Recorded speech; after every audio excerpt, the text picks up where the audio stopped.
Bonjour, c'est Carla. Bonjour, c'est Alison. Nous vous présentons le journal d'une maman.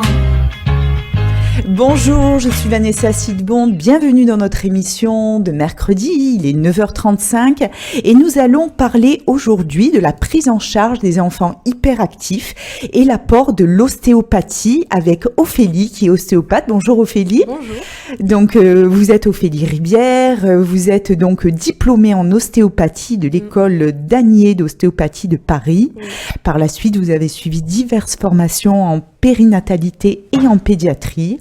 Et vous avez également suivi des mini-formations en privé auprès de professionnels de santé. Vous avez également travaillé dans une structure pour adolescents et adultes ayant des troubles du comportement. Alors on sait que l'hyperactivité, qui est souvent associée à un TDAH, qui est un trouble de déficit de l'attention avec ou sans hyperactivité, touche de plus en plus d'enfants. Alors c'est des difficultés de concentration, des impulsivités, une agitation constante, et ces manifestations impactent non seulement la vie scolaire, mais aussi le quotidien familial et émotionnel de l'enfant. Alors, si le suivi médical et psychologique est essentiel, certaines approches complémentaires comme l'ostéopathie peuvent aider à améliorer le bien-être de l'enfant. Ophélie, est-ce que vous pouvez nous expliquer en quoi consiste l'hyperactivité chez l'enfant ? Ça se caractérise par énormément de choses, on le voit de différentes façons. Enfin, c'est un peu compliqué d'y répondre parce que chaque enfant est tellement différent, les parents ont tellement leur histoire que je ne peux pas être très précise là-dessus.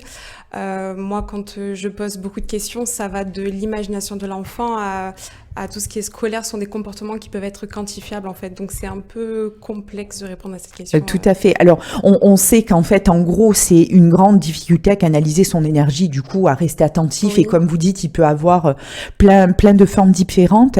Alors on a parlé de l'ostéopathie. Pouvez-vous nous expliquer en quoi l'ostéopathie peut-elle aider ces enfants ? Alors moi, je pars du principe que le corps est fait pour être en mouvement. Donc je vais tout évaluer chez l'enfant. Ce que je fais, c'est un peu spécial parce que je prends la posture, je prends les entrées posturales, que ce soit les yeux, les capteurs podaux et au niveau de la mâchoire. Et en fait, à partir de là, j'évalue vraiment la posture de l'enfant.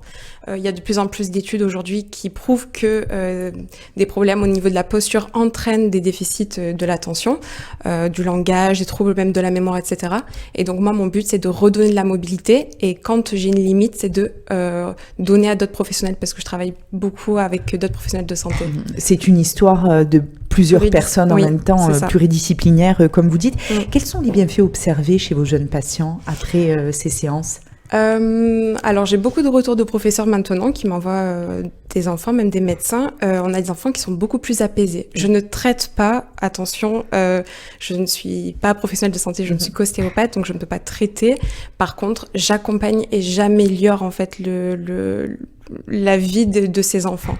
On a des enfants qui sont beaucoup plus apaisés, qui apprennent plus facilement, qui comprennent plus facilement les choses, même au niveau émotionnel, ils sont plus stables, beaucoup moins fatigués. Donc en fait, c'est tout le retour que j'ai des parents. Et après, c'est aussi d'autres professionnels de santé, tels que les psys, parce que certains sont vraiment suivis par des psys, et qui disent qu'effectivement, on a des enfants qui sont changés.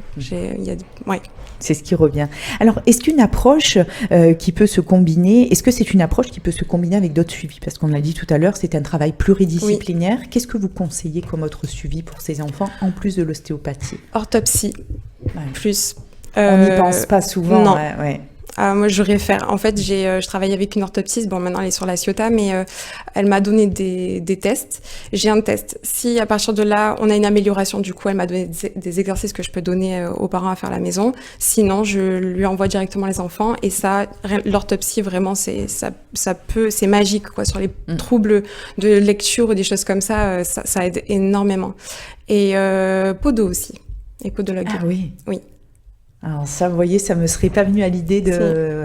Oui, c'est vraiment un travail d'équipe, comme vous l'avez dit tout à l'heure. Donc oui, c'est intéressant.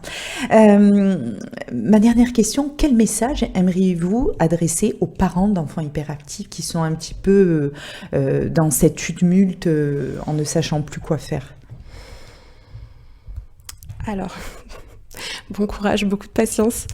Ouais. Sincèrement, de se rapprocher auprès de professionnels qui sont dans ce milieu-là et surtout de s'écouter parce que des fois on ne les écoute pas suffisamment.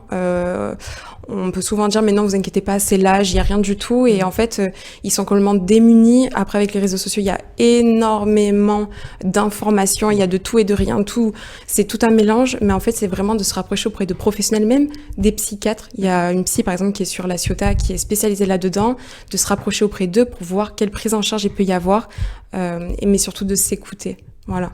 En tant que parent, oui, vous avez raison. C'est vrai que la prise en charge de l'enfant hyperactif est très spécifique. Oui.